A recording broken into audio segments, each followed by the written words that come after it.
السلام علیکم ورحمۃ اللہ وبرکاتہ۔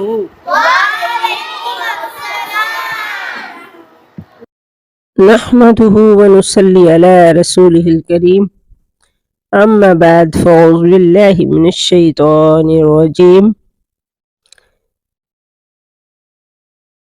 ہم نے بچوں کو اویئرنیس دینے کے لیے کہ قرآن، دین اور تمام انبیاء کرام ان کے متعلق بتانے کے لیے چیدہ ایک کہانی ٹائپ بنا کے ان کو سمجھانے کی کوشش کی ہے۔ کل جو ہم نے ویڈیو بنائی اس میں ہم نے بچوں کو قرآن مجید کا ثواب، امتیں جو پہلے آئیں، اللہ تعالیٰ کے بارے میں ہمارے ذہن میں کیا خیالات آتے ہیں، فرشتے کون ہیں، شیطان کون ہے اور اس کا مقصد کیا ہے، یہ تمام چیزیں جو ہیں مختصر کر کے آپ کو سمجھانے کی کوشش کی۔ آج جو ہمارا مقصد ہے بچوں کو شروع کر رہے ہم بتانا حضرت آدم علیہ السلام کے بارے میں کہ وہ انسانوں کے سب سے بڑے باپ ہیں۔ سب سے پہلے ان کو اللہ تعالیٰ نے پیدا فرمایا۔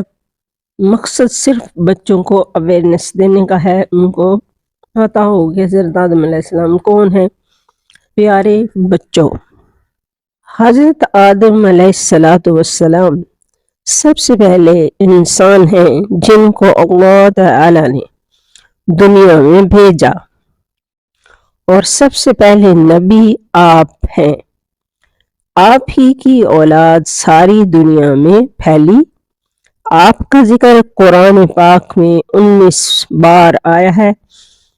جب اللہ تعالیٰ نے دنیا کو آباد کرنے کا ارادہ کیا تو اس نے فرشتوں سے کہا، میں دنیا میں اپنا ایک نائب خلیفہ بنانا چاہتا ہوں۔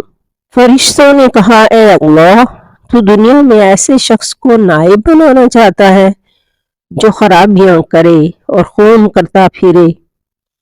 ہم تیری تعریف کرنے کے ساتھ تیری تسبیح اور پاکی بیان کرتے رہتے ہیں۔ اللہ تعالیٰ نے فرمایا، میں وہ باتیں جانتا ہوں جو تم نہیں جانتے۔ حضرت آدم علیہ السلام یعنی انسانوں کے سب سے بڑے باپ کو بنایا تو فرشتوں اور ابلیس کو کہا کہ ان کو سجدہ کرو۔ سب فرشتوں نے اللہ کا حکم مانا اور انسان کو سجدہ کیا، لیکن شیطان نے سجدہ نہ کیا۔ اللہ تعالیٰ نے فرمایا کہ جب میں نے تجھ کو حکم دیا تو کس وجہ سے تو نے سجدہ نہ کیا؟ شیطان نے کہا، میں اس سے اچھا ہوں، مجھ کو آپ نے آگ سے بنایا ہے اور اس سے مٹی سے بنایا ہے۔ اللہ نے فرمایا، تو بحث سے اتر جا، تو اس قابل نہیں کہ یہاں غرور کرے، تو ذلیل ہے۔ شیطان نے کہا کہ مجھے قیامت تک کے لیے مہلت دیجیے۔ اللہ تعالیٰ نے فرمایا کہ جا، مہلت دی جاتی ہے۔ شیطان نے پھر کہا، مجھے تو آپ نے ملعون کیا ہے، میں بھی ان کو سیدھے راستے سے بہکاؤں گا، ان کے آگے سے اور پیچھے سے، ان کے دائیں سے اور بائیں سے آؤں گا، اور ان میں سے اکثر آپ کا شکر ادا نہیں کریں گے۔ اللہ تعالیٰ نے فرمایا، نکل جا یہاں سے ذلیل مردود، جو لوگ ان میں سے تیرا کہنا مانیں گے ان سب کو اور تجھ کو جہنم میں بھر دوں گا۔ اس وقت سے شیطان ہم سب کا دشمن ہے۔ اللہ تعالیٰ نے جب حضرت آدم علیہ السلام کو سب چیزوں کے نام سکھا دیے، پھر ان کو فرشتوں کے سامنے کیا اور فرمایا، اگر تم سچے ہو تو مجھے ان کے نام بتاؤ۔ انہوں نے کہا کہ تو پاک ہے، جتنا علم تو نے ہم کو بخشا ہے اس کے سوا ہم کو کچھ نہیں معلوم۔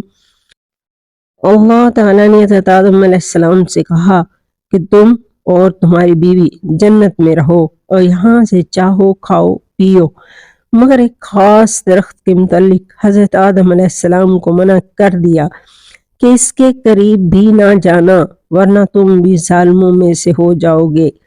اسی طرح اللہ تعالیٰ نے حضرت آدم علیہ السلام کا امتحان لیا کہ دیکھیں یہ ہمارا کہنا مانتے ہیں یا بھول جاتے ہیں اور شیطان کے بہکائے میں آ جاتے ہیں۔ شیطان جو پہلے ہی آدم علیہ السلام سے ناراض تھا کہ ان کی وجہ سے وہ خدا تعالیٰ کے دربار سے نکلا اور خدا تعالیٰ کی لعنت اس پر ہوئی، اور اس نے قسم کھائی تھی کہ میں آدم اور اس کی اولاد کو قیامت تک بہکاتا رہوں گا کہ اللہ تعالیٰ کا کہنا نہ مانے، خوب برائیاں پھیلائے۔ اور وہ حضرت آدم اور ان کی بیوی حضرت حوا علیہ السلام کو برابر بہکاتا رہا کہ اس درخت کا پھل تم ضرور کھاؤ، اس کے کھانے سے تم فرشتہ بن جاؤ گے، جنت میں سے کبھی نہ نکلو گے۔ آخر ایک دن حضرت آدم علیہ السلام اور ان کی بیوی حضرت حوا بھول سے شیطان کے بہکائے میں آ گئے اور درخت کا پھل کھا لیا۔ پھل کھاتے ہی دونوں ننگے ہو گئے اور جنت کا لباس ان کے بدن سے غائب ہو گیا، اور وہ جنت کے پتوں سے اپنے بدن کو چھپانے لگے۔ اللہ تعالیٰ نے حضرت آدم علیہ السلام سے کہا کہ ہم نے کہہ دیا تھا کہ اس درخت کے پاس بھی نہ جانا اور شیطان کے کہنے میں نہ آنا، وہ تمہارا دشمن ہے، تم اس کے کہنے میں آ گئے، اب تم اور حوا جنت سے چلے جاؤ اور دنیا میں جا کر رہو۔ حضرت آدم علیہ السلام کو جنت سے نکلنے اور شیطان کے بہکائے میں آنے کا بہت رنج ہوا اور بہت عرصہ تک اللہ تعالیٰ سے معافی مانگتے رہے اور روتے رہے کہ اللہ تعالیٰ مجھے معاف کر دے۔ آخر اللہ تعالیٰ کو رحم آیا اور حضرت آدم علیہ السلام کو یہ دعا سکھائی کہ اے ہمارے رب، ہم نے اپنے اوپر ظلم کیا اور تو ہم پر رحم نہیں کرے گا تو ہم بڑا نقصان اٹھانے والوں میں سے ہو جائیں گے۔ تو حضرت آدم علیہ السلام نے یہ دعا بہت گڑ گڑا کر مانگی، اور اللہ تعالیٰ تو بہت رحم کرنے والے ہیں۔ جب کوئی بندہ گناہ کر لیتا ہے اور سچے دل سے توبہ کر لیتا ہے کہ اللہ یہ گناہ تو مجھ سے غلطی سے ہو گیا، آئندہ ایسا نہ کروں گا، تو وہ معاف کر دیتے ہیں۔ چنانچہ حضرت آدم علیہ السلام کو بھی اللہ تعالیٰ نے معاف کر دیا، اور پھر کہا کہ تم اور تمہاری اولاد دنیا میں رہو، اور یہ بات یاد رکھو کہ جب میری طرف سے کوئی نبی صلی اللہ علیہ وسلم میری ہدایت لے کر تمہارے پاس آئے تو تم اس کا کہنا ماننا، جو میرے بھیجے ہوئے نبیوں کا کہنا مانے گا اس کو پھر نہ کوئی خوف ہوگا نہ غم ہوگا، اور جو لوگ میرے نبیوں کی بات کو نہیں مانیں گے اور ہماری آیتوں کو جھٹلائیں گے وہ دوزخ میں جائیں گے اور ہمیشہ ہمیشہ اسی میں رہیں گے۔ اس کے بعد حضرت آدم علیہ السلام اور حضرت حوا علیہ السلام دنیا میں رہنے سہنے لگے، خوب جی لگا کر اللہ کی عبادت کرتے۔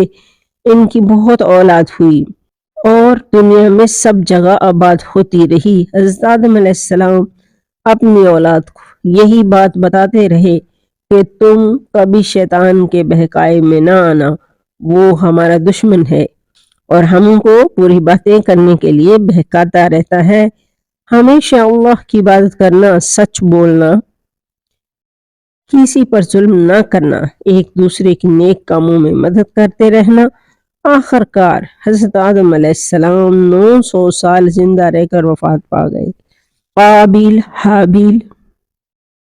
قرآن مجید میں حضرت آدم علیہ السلام کے 2 بیٹوں قابیل و حابیل کا قصہ ہے، اور ہم تم کو سناتے ہیں کہ حضرت آدم علیہ السلام اور حوا علیہ السلام سے بہت اولاد ہوئی۔ انہی میں 2 بچے قابیل و حابیل تھے۔ قابیل بڑا لڑاکا تھا لیکن ماں باپ کا کہنا نہیں مانتا تھا۔ حابیل چھوٹا بھائی تھا جو ماں باپ کا کہنا مانتا تھا۔ عقلیمہ ایک لڑکی تھی جس سے قابیل شادی کرنا چاہتا تھا، مگر حضرت آدم علیہ السلام حوا علیہ السلام اس کی شادی اپنے چھوٹے بیٹے حابیل سے کرنا چاہتے تھے جو نیک اور شریف تھا، اس لیے قابیل اپنے ماں باپ اور بھائی کا دشمن ہو گیا۔